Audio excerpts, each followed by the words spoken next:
G2 were supposed to win Americas this year, and they did, becoming the first team to win back-to-back Americas titles in VCT history.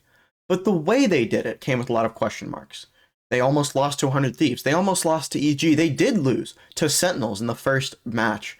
So what went wrong there? But more importantly, what did they fix to become the best team in Americas?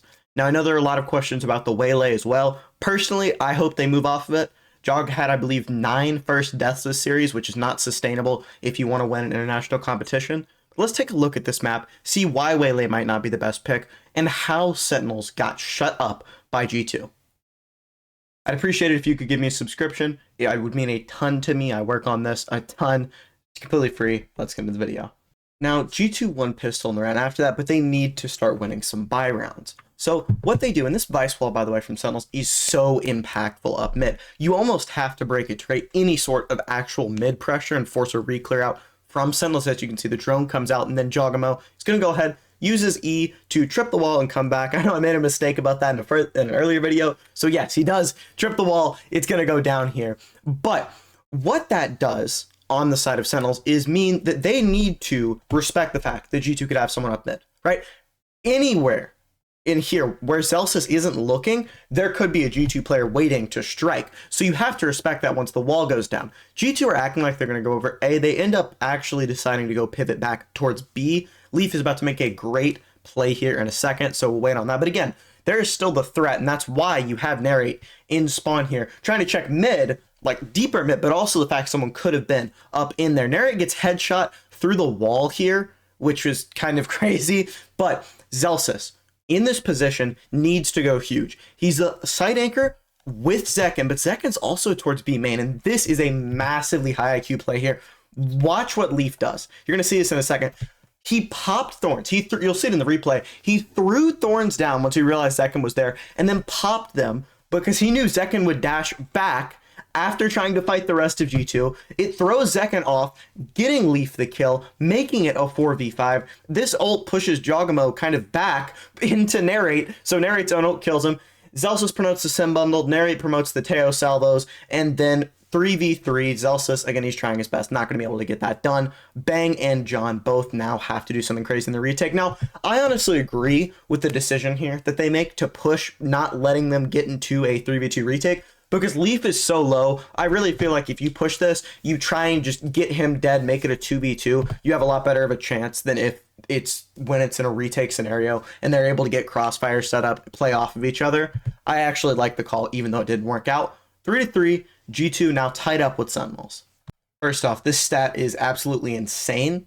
But second of all, G2 need to get another round here. It's 4-3, and they decide to go up mid. Now, Sentinels don't have the Vice Wall here. It's actually over on towards A, because if you'll notice, Jonah has his KO ult online. What you do when someone has their KO ult online is you have your Sentinel, as you can see here, hey, go play B. And so if they hit A and they KO ult, you're on B, your utility isn't affected. So they do that, but with the wall not being up mid, G2 don't know that necessarily, right? So they have to respect as if there is a wall. John tries to dodge a flash that isn't there. He was expecting one, it just didn't happen. Jogamo kills John, then decides to kill Narrate as well. And by this point, Bang needs to kind of make a hero play. Someone on Sentinels does. He goes through right here, just waiting, ends up literally just walking through the smoke, not once, but once this smoke fades, dies to Jog because it didn't clear that corner like fully. You can see did a little like head turn, but that, you know, half clear that you probably do in your ranked games when you're like, I know it's going to be here. But Jog gets those 3, and it effectively shuts down the round, to be quite honest with you. They go back over towards A, and while the Vice utility is set up over there, Zekken has, let's say, an unfortunate moment. Trent had 3 salvo kills in one round. It was during the round where after pistol, Sen just kind of died to his salvo, which was not optimal, but Zekken here dashes into a salvo there after going 1-for-1. So it's going to be 4-4. Great stuff so far by G2. Now, G2 would really like to get this round here so that if they win pistol, they can make it 7-7. Zekken's mid. Again, the Vice Wall is going to be B main.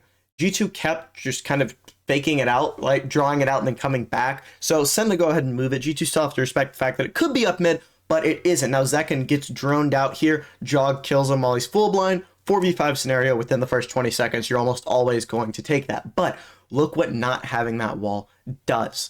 Jogamo is now able to get inserted right here, and these two players of Sentinels have to be constantly. You have to have at least one, right? John goes ahead, he goes over towards A, but Neri has to be making sure that no one's here. No one's going to try and do a flank. No one's going to try and cut off the rotations when they have to rotate A, because that's where G2 are going. You have to constantly be aware and be watching to make sure that Jog isn't here where he is, and more importantly, he's not doing anything from that position. Now, in this 5v4, all this utility gets used, right? Jog able to get out of there with that saturate and the dash. Now Bang, someone on side needs to go huge. It ends up being Bang. So Bang gets one onto Jonah to equalize numbers. I mean, Jogamo, like, truly, watch this back. This is disgusting what he just did to him. Look at this, look at this. He goes side, boom, with the movement I could only dream of. Bang gets 3, but after trades, it is going to be a 2v2 scenario. Leaf gets a nice little timing kill onto Narrate, and boom, 2v1, right? Celsius does have Visol, but he's not really able to capitalize off of it. To be quite honest with you, G2, very, very disciplined team. They are not a team that's going to overpeak. They're not a team that's going to ego swing you unless it's a good situation to ego swing you. They go ahead, Jog goes on the wrap, and then you have to have Leaf fight Zelsis. Zelsis tries to fight the 1v1 with Leaf, right? But Leaf just kind of baiting him out. In all honesty, Jogamo gets the kill from up heaven. Great stuff, right? Halftime, 5 rounds on a center attack. You're cool with that. And so G2 go ahead to start on defense. Now, it's very important that G2 win this pistol round. What Sentinels are doing here is just have Narrate go through mid, go ahead, drone it out, right? Try and create some pressure that there's more than just him coming through mid. Everyone else can go through A main.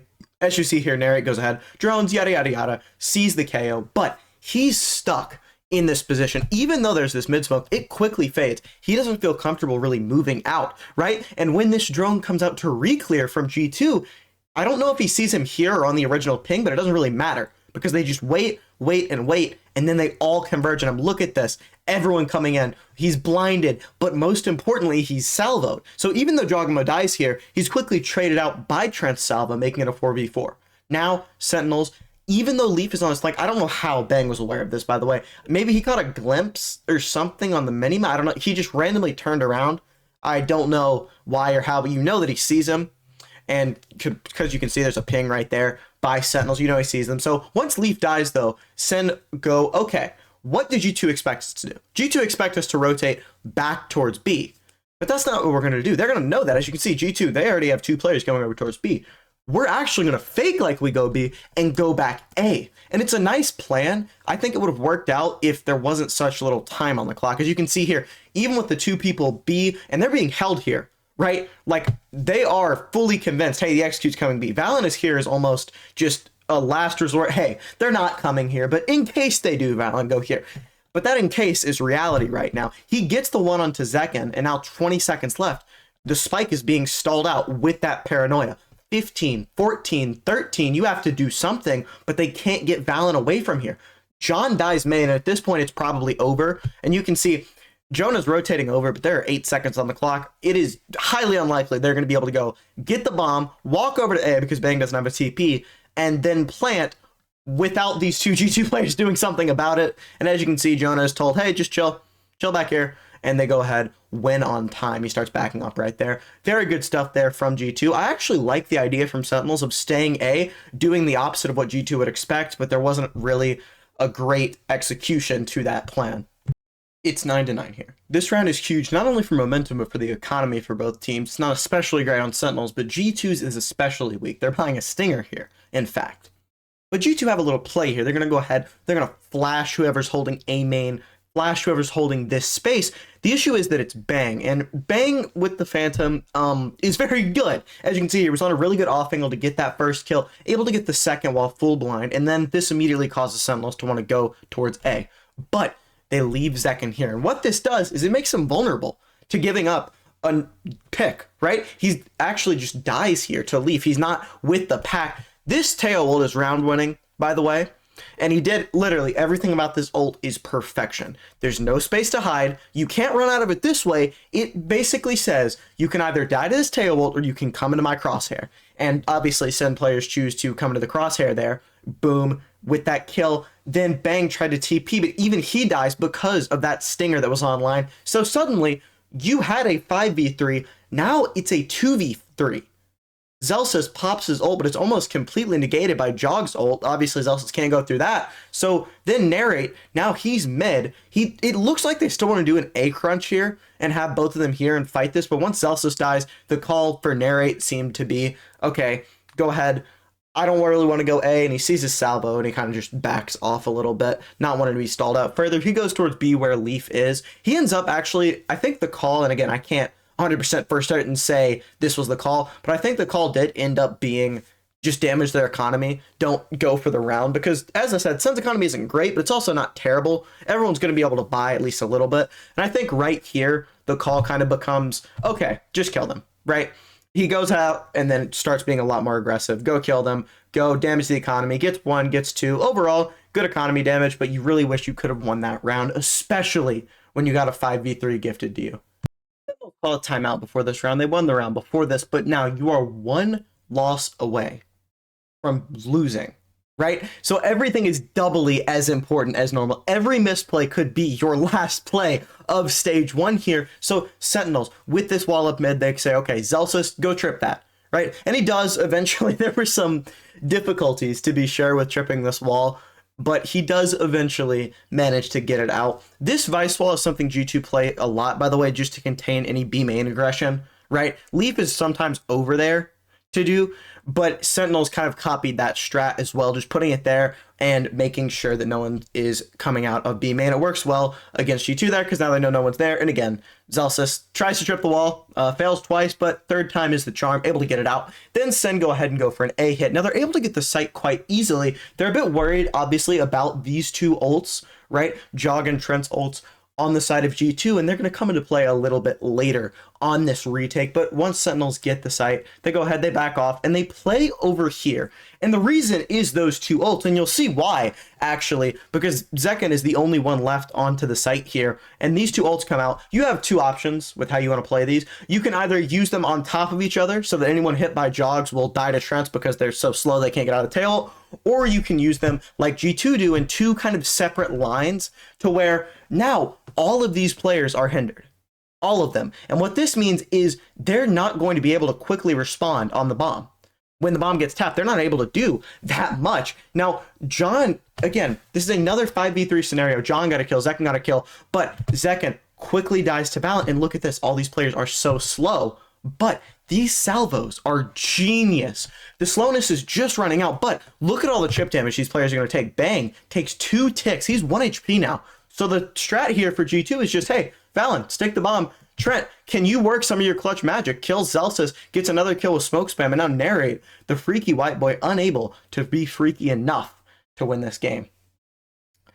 G2 did a great job here. Now, I do still believe, I didn't highlight it as much this game because I did rounds that G2 won. I do still believe Waylay's inoptimal, and I hope they switched either a Yoru or honestly a Jet, but that's going to be all from me for today's video. If you're still here, if you go ahead and do me a favor, just repost and like the tweet, my pinned comment. I'm looking for a new org. But yeah, so make sure to subscribe, and I'll see you guys next time. Peace.